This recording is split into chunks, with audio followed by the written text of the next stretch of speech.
Shalom. A king's visit. This week, King Charles visited Manchester, meeting members of the Heaton Park Synagogue after the Yom Kippur attack that claimed 2 lives. It was a brief encounter, yet it carried the weight of something larger: the moral presence of a leader standing beside a wounded community. The timing in the week of Parashat Noach feels almost providential. The Torah opens with the world unraveling. The earth was filled with violence, Hamas. God's response is not merely to destroy, but to rebuild, to begin again with Noach, a righteous man in his generation.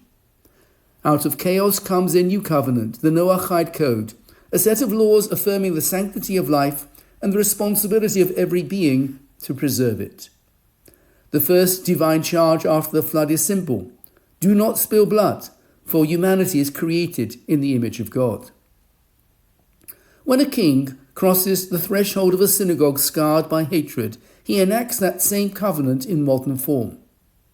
Without words, he declares that the image of God in the victims will not be forgotten, and that the moral order, fragile though it may seem, still binds us all. His presence says the floodwaters of violence will not have the last word.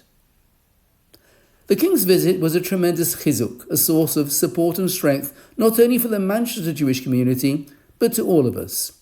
At a time when many are questioning the safety of Jews in the UK, King Charles' moral clarity and evident empathy are deeply appreciated.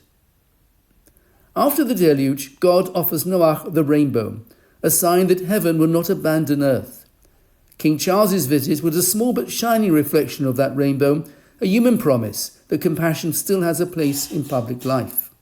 It reminded the Jewish community and the nation beyond it that leadership at its best is not about ceremony, but about covenant, the willingness to stand with the vulnerable and to restore trust after it has been broken.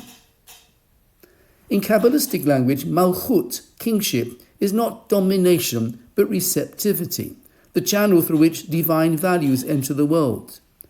When a ruler listens, comforts and affirms life, he becomes a vessel of that higher malchut. In the shadow of the flood and the memory of the Yom Kippur's loss, the king's visit offered a glimpse of what rebuilding looks like. Small acts of presence that reaffirm the rainbow symbolism: justice, mercy and hope. Shabbat Shalom.